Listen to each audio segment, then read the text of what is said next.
जय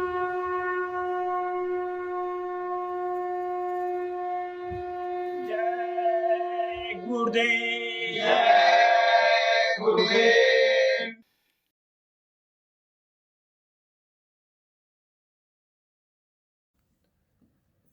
जय गुरुदेव।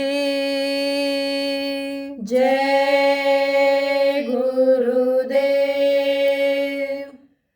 सत्संग में सुख शांति भरो है। सत्संग में सुख शांति भरो है। मानव का परमार्थ धरो है। मानव का परमार्थ धरो है।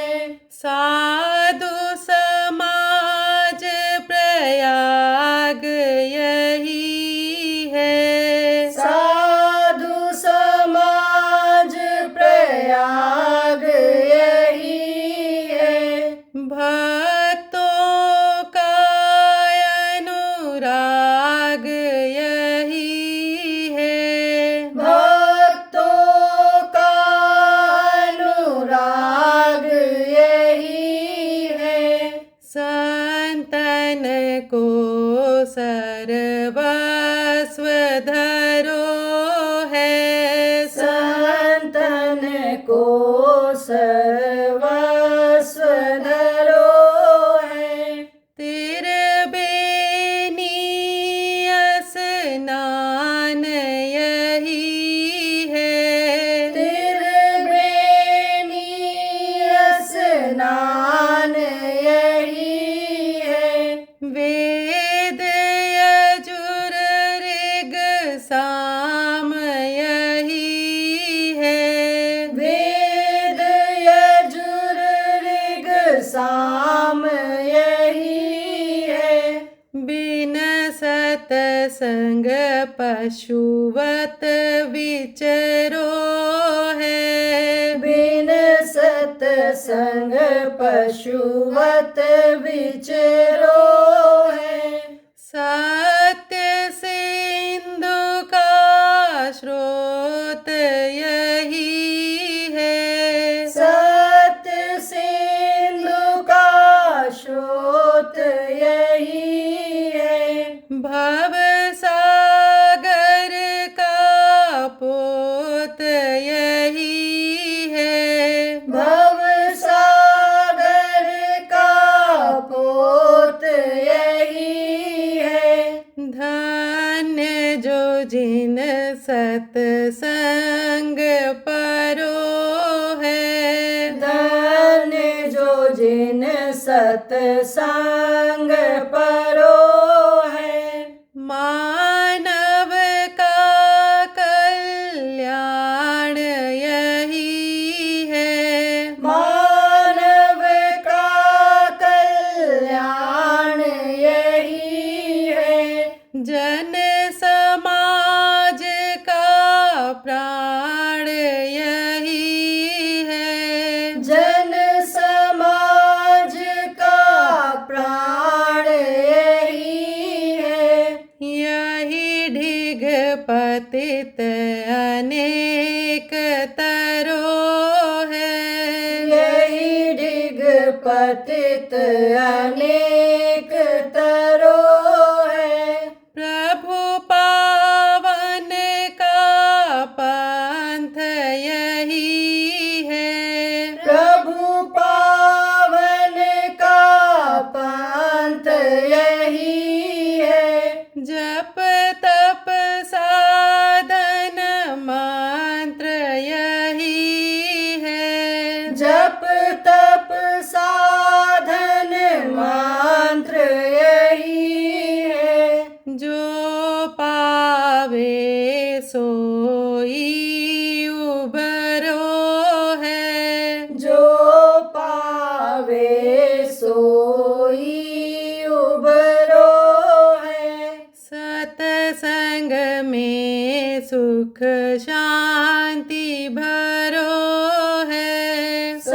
सत्संग में सुख शांति भरो है।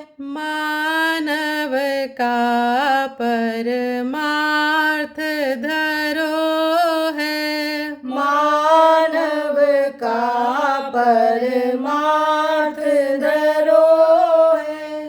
जय गुरुदेव। जय गुरुदेव।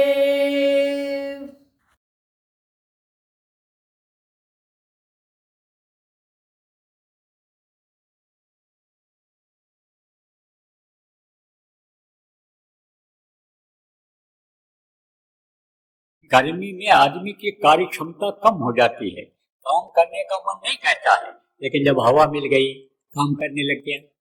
इसी तरह से आप ये समझो कि चक्र हैं, जैसे ये पंखे का चक्र चलता रहता है, ऐसे इसमें चक्र हैं। ये यहाँ पर कंठ चक्र, एक चक्र तो वहाँ है आज्ञा चक्र जिसको कहा गया, जहाँ पर ये जीवात्मा खुद बैठी हुई है, और ये कंठ चक्र कहा गया, और ये हृदय चक्र कहा गया, ये नाभि चक्र कहा गया, और ये इंद्रिय चक्र पेशाब का मुकाम, और ये लैट्रिन ध्यान से निकलती है बाहर, एक चक्र वहाँ पर है जिसको गुदा चक्र कहते हैं।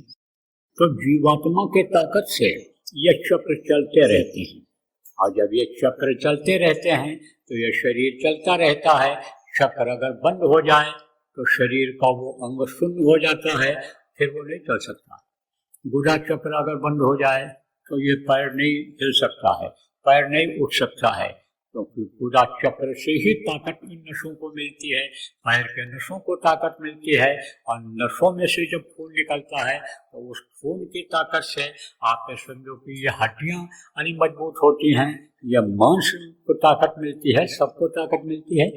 तो वो वहीं से बटा हुआ है, जैसे पावर हाउस होता है और फिर सब स्टेशन बना दिए जाते हैं छोटे छोटे, पावर हाउस से करंट वहाँ आया और वहाँ से चारों तरफ फैला दिया गया। मेन स्विच होती है घरों में, आप सब लोग जानते हो, घरों में लगवाए हुए हो, मेन स्विच से ही करंट सब जगह चला जाता है। मेन स्विच को काट दो तो घर में अंधेरा हो जाएगा। इसी तरह से ये समझ लो कि ये सब मेन स्विच है जगह जगह। तो नीचे जो गुदा चक्र है उससे नीचे के ये अंग चलते हैं। आप ये समझो नाभि चक्र अगर बंद हो जाए तो पेशाब भी बंद हो जाएगा, वो भी चक्र नहीं चलेगा। या कंठ चक्र अगर बंद हो जाए तो ये सीना भी काम नहीं करेगा।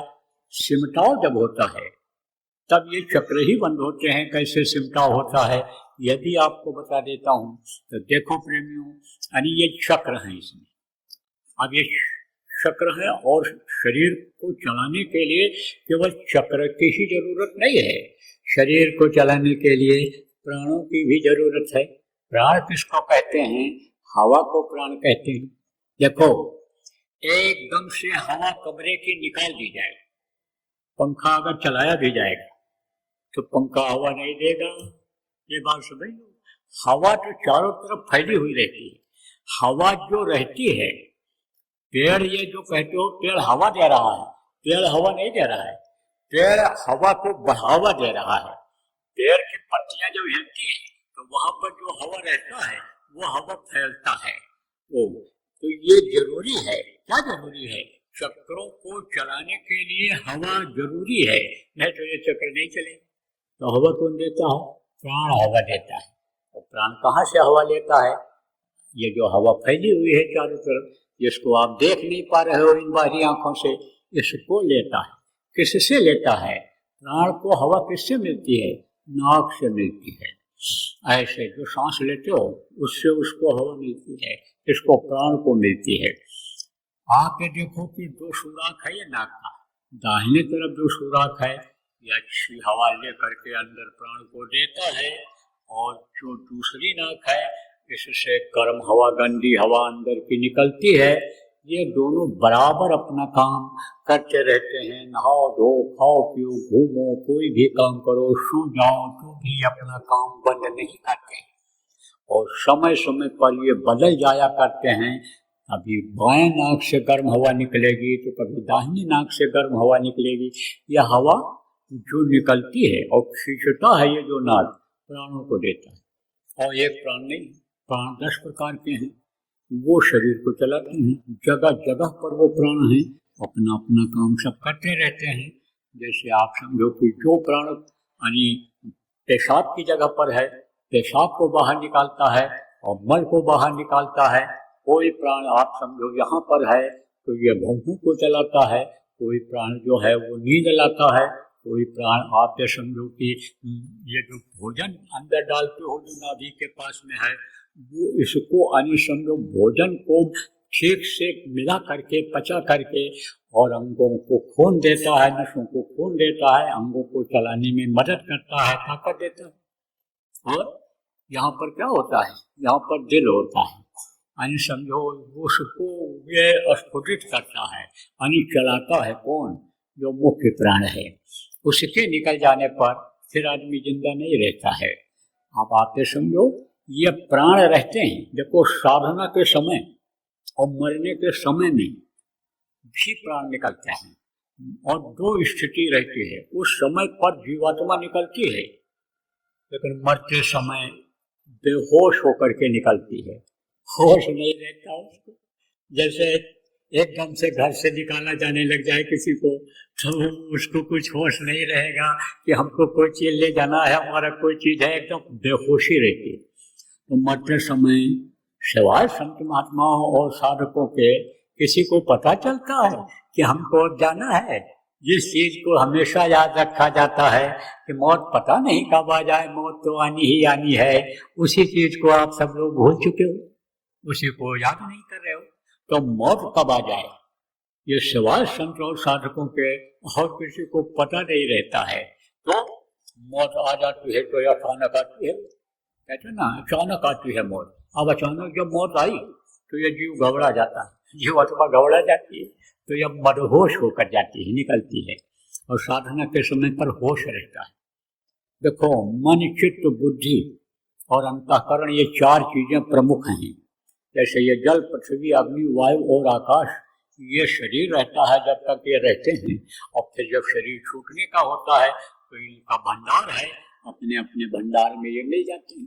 सबसे आखिर में पृथ्वी तत्व मिलता है कि जब जमीन में इसको गाड़ देते हैं शरीर को मरे हुए या जला देते हैं तब वो जो पृथ्वी तत्व है उसमें मिलता है।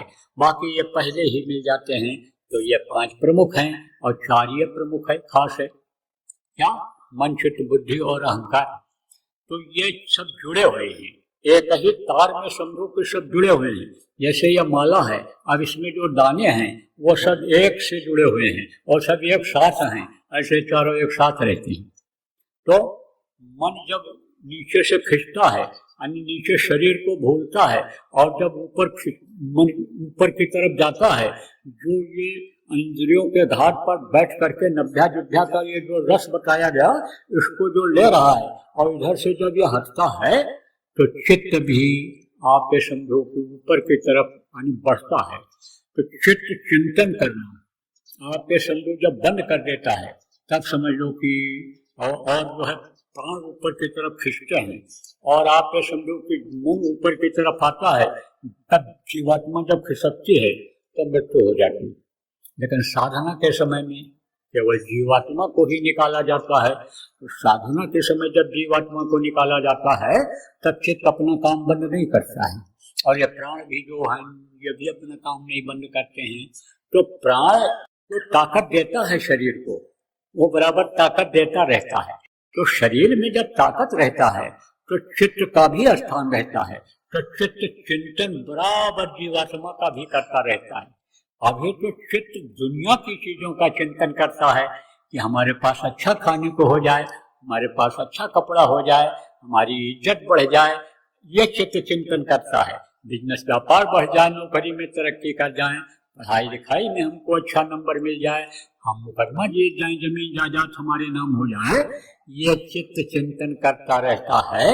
लेकिन उस समय पर फिर चित्त चिंतन इस बात का करता है कि जीवात्मा कहीं ऊपर रह न जाए। तो ये चित्त ही जीवात्मा को फिर ले आता है साधना में। लेकिन समय जब पूरा हो जाता है, जब उम्र पूरी हो जाती है, सांसों की पूंजी जब नहीं रह जाती है, तब क्या होता है, ये सब उधर ही निकल जाते हैं।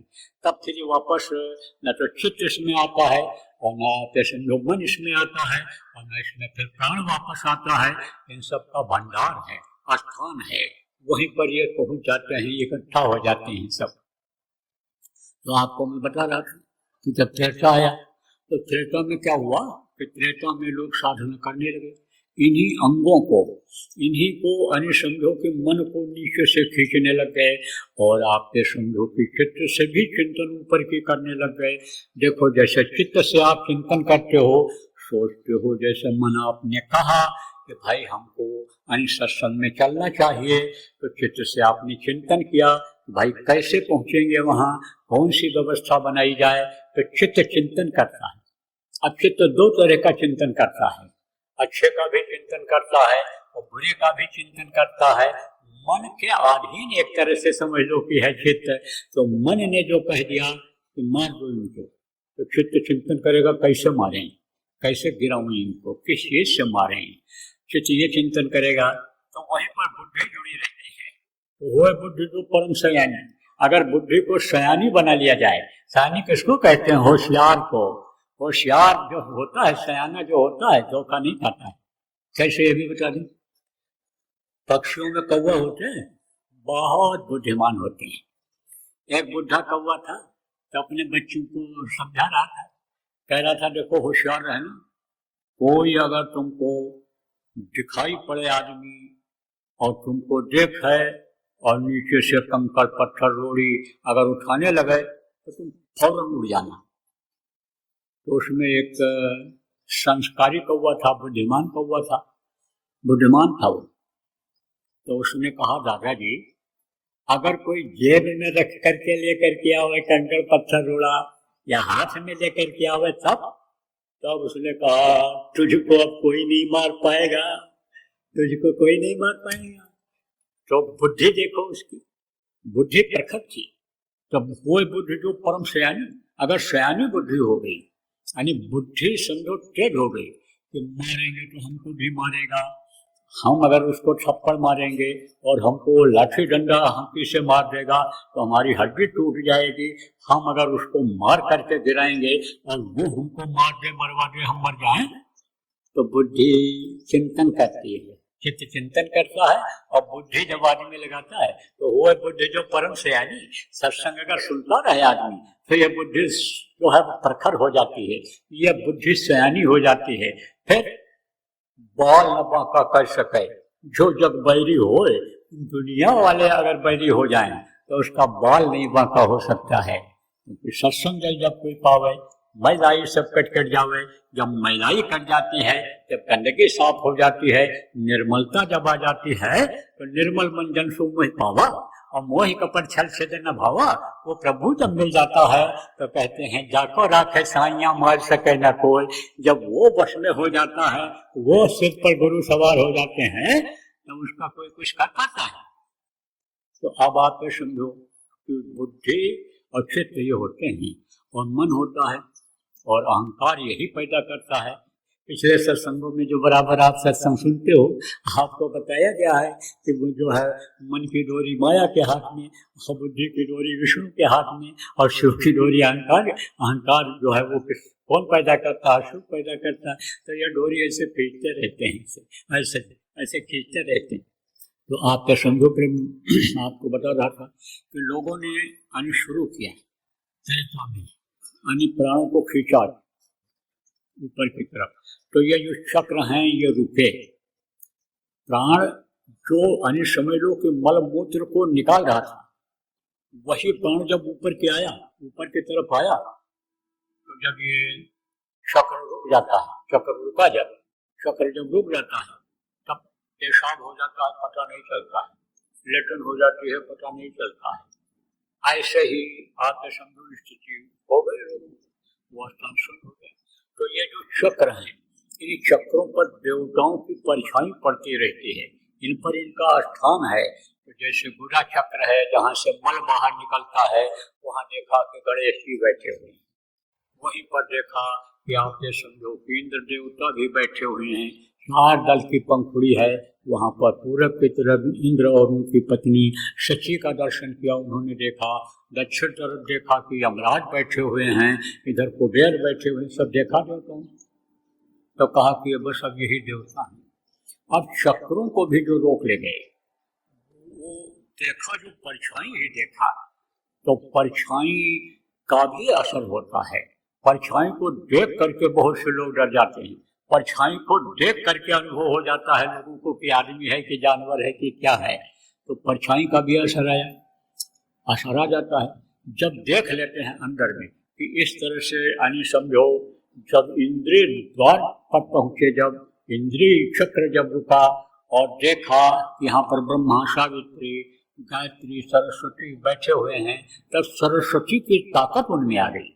जहाँ पर उनको दर्शन हुआ उनमें तो उनकी ताकत आ गई। और जब उनकी ताकत आ गई तो बोलते चले गए, लिखते चले गए। कहते हैं सरस्वती इनको कंठग्र हो गई। कंठग्र माने याद हो गई। सरस्वती की ही ये विद्या है। देखो बच्चों को सरस्वती की वंदना कराई जाती है। बहुत से स्कूलों में सरस्वती का फोटो भी लगा हुआ है। कहते हैं विद्या दान यही देती हैं। तो आप समझो प्रेमी कि वो चीज उनके अंदर आ जाती है। और आगे बढ़े, यहाँ जब पहुंचे नाभि चक्र पर, तो यहाँ पर देखा ब्रह्मा और विष्णु।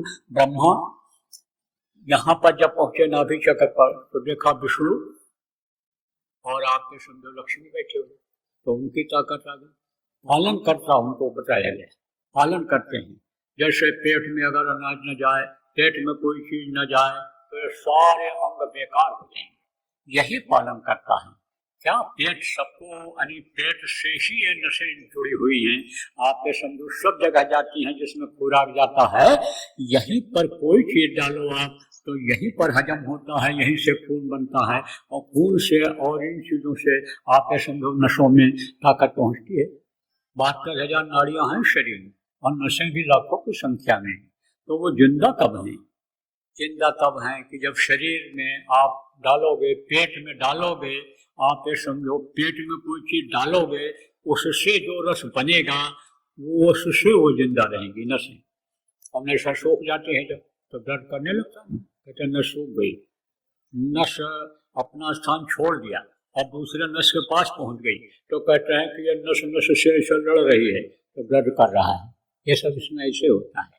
तो आप समझो यहाँ पर जब पहुंचे लोग, तो देखा, दर्शन किया, फिर और आगे बढ़े, चक्रों को रोका। तो हृदय पर जब यहाँ पहुंचे, तो शिव और पार्वती का दर्शन किया। आगे बढ़े तो इनकी माँ का यह स्थान है। कहाँ? ये कंठ चक्र जिसको कहा गया माँ का स्थान है। तो उनका दर्शन किया, उनके बारे में लिख दिया। कुछ लोग आगे भी बढ़े। कहाँ बढ़े? आज्ञा चक्र जिसको कहा गया, पिंडी दशमा द्वार कहा गया, जहाँ वो बारीक सुराख है जिसको तीसरी आंख कहा गया, वहां तक भी पहुंचे। और उधर से निकाला भी जीवात्मा, निकली जीवात्मा। कहाँ गई? ऊपरी लोक में गई। ये तारा मंडल है, ये भी लोक है। ये जो जल, पृथ्वी, अग्नि, वायु और आकाश के जो देवता कहे जाते हैं, उनका भी लोक है। ये हवा कहाँ से आती है? हवा ऊपर से आती है। सूरज रोशनी गर्मी कहाँ देता है? अग्नि देवता कहाँ प्रकट होते हैं? ऊपर से इनका स्थान है, ऊपर से प्रकट होते हैं। आपके समझो धरती को तत्व कहाँ से मिलता है? धरती तो आपके समझो के ऊपर है एक तरह से। इसीलिए देखो, जब ऊपरी लोकों में जाओ साधना करो, तब वहां पर धरती जो होती है ऊपर दिखाई पड़ती है और आसमान नीचे दिखाई पड़ता है। वहाँ ऊपरी लोकों में साधना करते हो, आपको गए हो, वहां तक पहुंचे हो, आपको मालूम होगा। तो आपके समझो सारी ताकत ऊपर से आती है। तो ये जो देवता जिनको कहा गया है, ये ऊपर की तरफ है। तो उधर समझो आप उधर की तरफ देवता की तरफ समझो आप कि गए पढ़े आगे लोग, आगे निकले, उधर निकले, लेकिन वो वहीं तक रह गए। कारण क्या रहा? कारण यही रहा कि गुरु ऐसा कोई नहीं मिला, शब्द भेदी गुरु कोई नहीं मिला, जिसके लिए कहा गया गुरु करो तो शब्द सुनिए ही। शब्द से स्नेह करने वाला, शब्द की जानकारी वाला, शब्द से प्रेम करने वाला, शब्द से बता करके प्रेम कराने वाला गुरु नहीं मिला। तो बेचारे फंसे रह गए। अब भी फंसे पड़े हैं।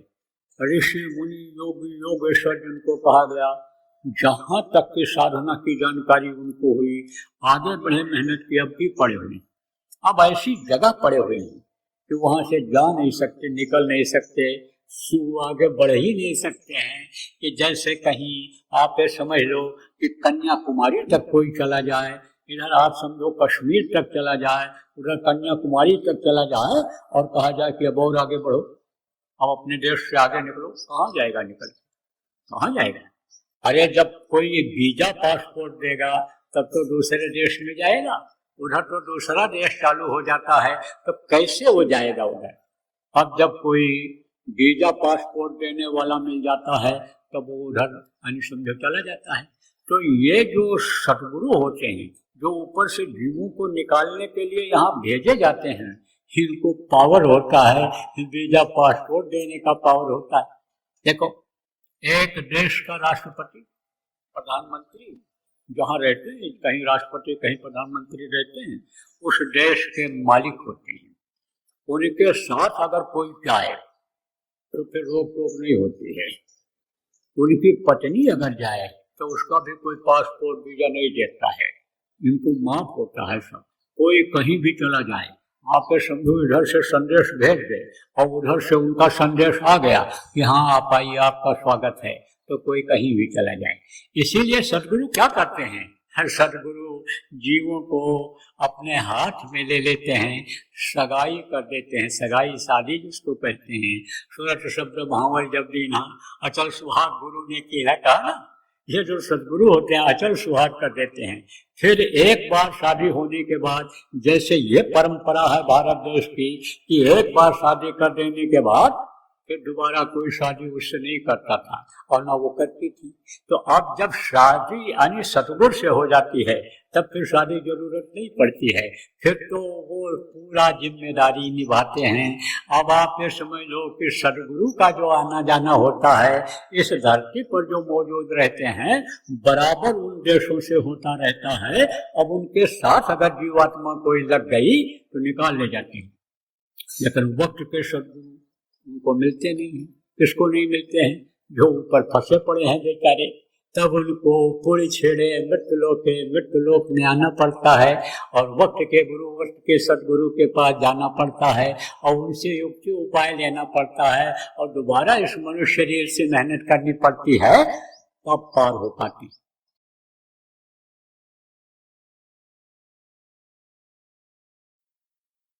जो दुनिया और दीन दोनों बनता है, धन पुत्र परिवार में बढ़ोतरी होती है, मानसिक कष्ट भी दूर होता है, आर्थिक कष्ट भी दूर होता है, मानसिक कष्ट दूर होता है, शारीरिक कष्ट दूर होता है।